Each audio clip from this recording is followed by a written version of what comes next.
Hello दोस्तों, आप सभी का स्वागत है आपके अपने चैनल एग्जाम शहर में। आज हम फिर हाजिर हुए हैं वर्णमाला या वर्ण रचना।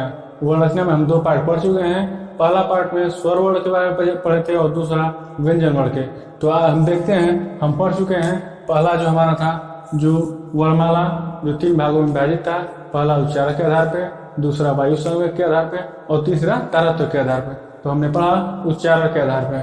उच्चारण के आधार पे उच्चारण के आधार पर उच्चारण के आधार पर हमने पढ़ा कि जो है वर्ण 2 प्रकार के होते हैं। पहला स्वर वर्ण और दूसरा व्यंजन वर्ण।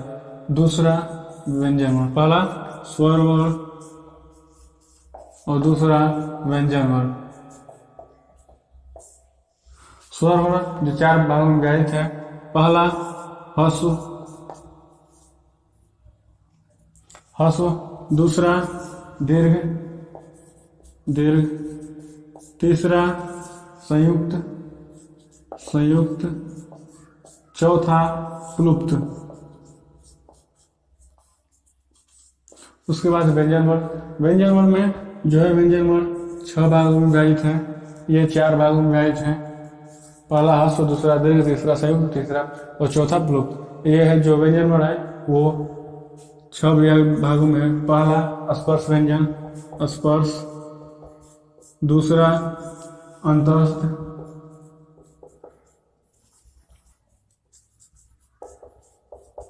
अंतस्थ, तीसरा उष्ण, चौथा तीसरा उष्ण और चौथा संयुक्त। पांचवा द्विगुण,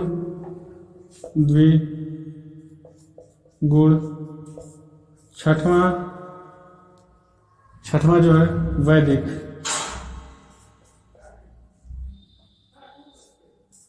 उच्चारण के आधार पे जो है वर्ण 2 प्रकार के होते हैं। पहला स्वर वर्ण और दूसरा व्यंजन वर्ण।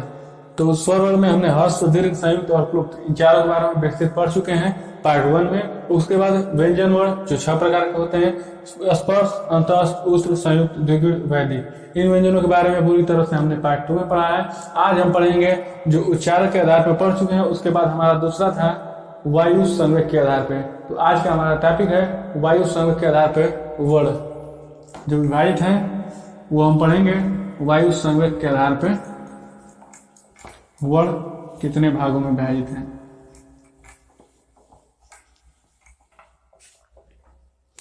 वायु संवेग के आधार पर, दूसरा वायु संवेग के आधार पर। वायु संवेग के आधार पर वर्ण 2 प्रकार के होते हैं। पहला अल्प प्राण,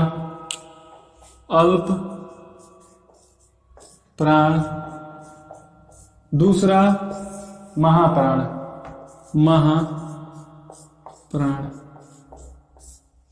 वायु संवेग के आधार पर 2 प्रकार के होते हैं। पहला अल्प प्राण और दूसरा महाप्राण।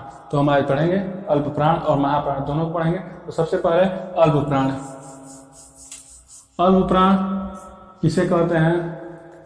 अल्प मतलब थोड़ा।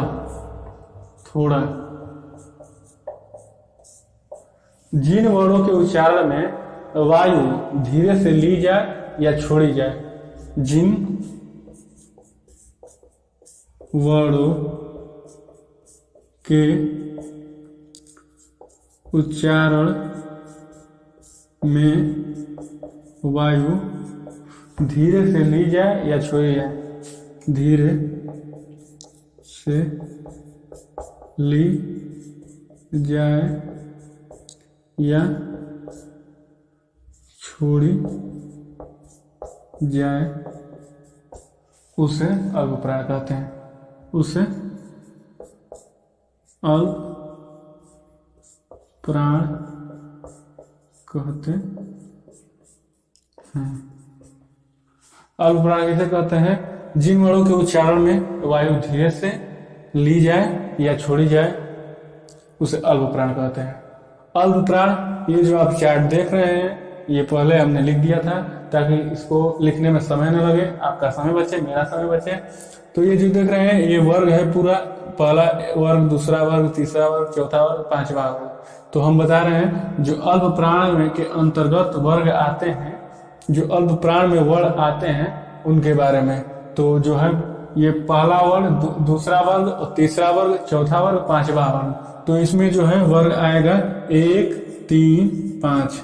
अगर आप ये याद कर लेंगे तो अगर पूछ दिया जाएगा कि इनमें से, इन तीनों में से 1, 2 और ये 5 जो आप देख रहे हैं 1, 3, 5 ये जो है अल्प प्राण है। तो एक बार हम लिख देते हैं, पहला, दूसरा, पहला, तीसरा और पांचवा।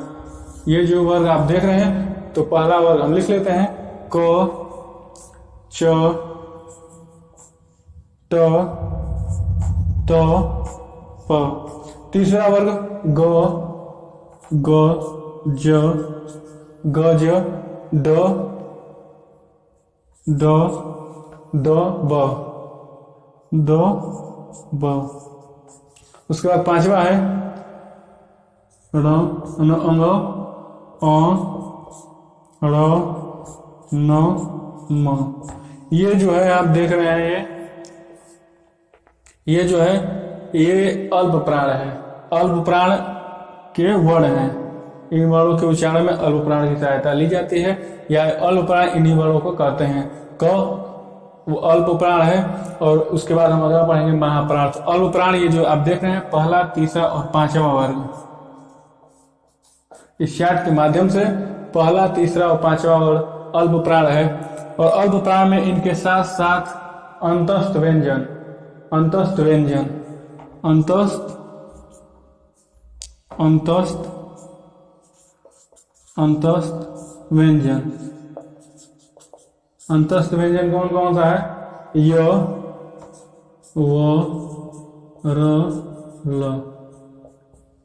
इन वर्णों के अलावा अंतस्थ व्यंजन भी अल्प प्राण में आता है। तो अगर आपसे पूछ देगा कि यह कौन सा प्राण है, अल्प प्राण है या महाप्राण, तो आप आसानी से बता पाएंगे कि यह जो है अल्प प्राण है। ये जो आप देख रहे हैं पहला और तीसरा और पांचवा, इन चार्ट को एक बार अपने दिमाग में स्थिर कर लीजिए, सेट कर लीजिए कि आपको कभी ये भूलेगा नहीं। ये जो है ये अल्प प्राण और महाप्राण में भी साथ देगा आपका, और अघोष और सघोष जो है उसमें भी आपका ये साथ देगा। ये चार्ट बहुत महत्वपूर्ण चार्ट है, आप इसको बस रख लीजिए दिमाग में कि पहला वर्ग, तीसरा, दूसरा, तीसरा वर्ग, चौथा वर्ग, पांचवा वर्ग। इनमें से जो है पहला, तीसरा और पांचवा अल्प प्राण है, और जो बच गया वो महाप्राण होगा। तो आपने देखा अल्प वायु संघ के आधार पर वर्ग दो प्रकार के होते हैं, पहला अल्प प्राण और दूसरा महाप्राण। तो हम अल्प प्राण पढ़ रहे हैं। अल्प प्राण मतलब अल्प मतलब थोड़ा, जिन वर्णों के उच्चारण में वायु धीरे से ली जाए या धीरे से छोड़ी जाए उसे अल्प प्राण कहते हैं। अल्प प्राण में पहला और तीसरा और पांचवा वर्ग अल्प प्राण है। पहला में देख रहे हैं आप क, च, ट, प, और तीसरा में देख रहे हैं ग, ज, ड, ब, और उसके बाद पांचवा जो है अंग, य, अ, र, न, म। उसके बाद इन तीनों के अलावा जो है अंतस्थ व्यंजन, ये भी अल्प प्राण में आता है। उसके बाद आइए हम अपना अगला देखते हैं, महाप्राण। महाप्राण किसे कहते हैं? महाप्राण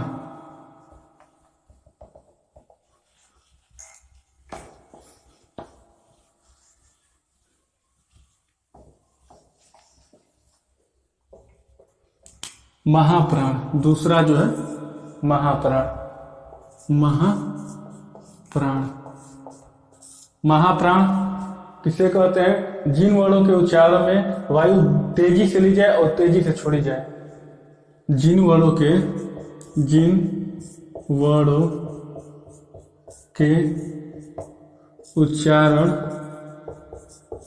उच्चारण में वायु तेजी से ली जाए, जिन वर्णों के उच्चारण में वायु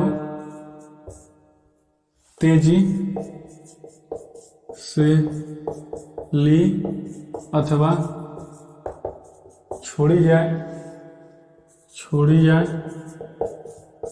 जाए उसे महाप्राण कहते हैं। उसे महाप्राण कहते हैं।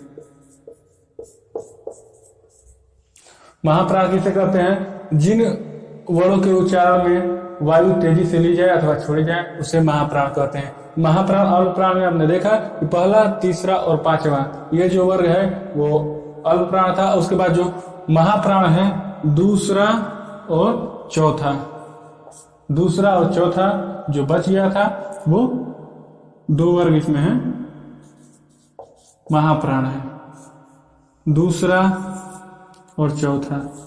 दूसरा देख लेते हैं, ख ख छ छ ठ ठ ठ और फ। उसके बाद चौथा घ घ झ, उसके बाद ढ ध और न। ये जो वर्ण है वो महाप्राण है। उसके अतिरिक्त उष्ण व्यंजन, उष्ण व्यंजन, उष्ण व्यंजन स स स और ह। ये जो है उष्ण व्यंजन भी महाप्राण है और अंतस्थ व्यंजन अल्प प्राण। उसके बाद प्रत्येक स्वर न तो अल्प प्राण है और न ही महाप्राण है। पूछ देगा कि कोई स्वर देखे कि इनमें से कौन सा स्वर जो है अल्प प्राण है और कौन सा स्वर महाप्राण है, तो स्वर न ही अल्प प्राण होता है और न ही महाप्राण। प्रत्येक स्वर न तो न ही अल्प प्राण और न ही महाप्राण होता है। महाप्राण होता है। प्रत्येक स्वर न तो अल्प प्राण होता है और न ही महाप्राण। तो अगर स्वर देंगे तो डायरेक्ट गलत है, आप वहां पे इनमें से कोई नहीं, अगर ऑप्शन दिया हो तो मार देंगे तो सही हो जाएगा। तो देखते हैं आप वायु स्वयं के आधार पे जो है वर्ण दो प्रकार के होते हैं, पहला अल्प प्राण और दूसरा महाप्राण। तो अल्प प्राण आपने पढ़ लिया पिछले में, और महाप्राण जिन वर्णों के उच्चारण में वायु तेजी से ली जाए अथवा छोड़ी जाए उन्हें महाप्राण कहते हैं। महाप्राण में दो वर्ग आते हैं, दूसरा और चौथा। दूसरे में जो देख रहे हैं क ख छ ठ त फ, और उसके बाद चौथा जो वर्ण है घ झ ढ ध न। इन चारों के, इन दोनों वर्णों के अलावा उसके बाद उष्ण व्यंजन स स ह, ये जो भी हैं ये भी महाप्राण के अंतर्गत आते हैं। और प्रत्येक स्वर न तो अल्प प्राण है और न ही महाप्राण है। अगर आपको ये वीडियो अच्छा लगा, अगर आप समझ पाए हैं अल्प प्राण और महाप्राण किसे कहते हैं, अगर आप समझ पाए हैं तो आप ये वीडियो को लाइक करें, चैनल को सब्सक्राइब करें और शेयर करें।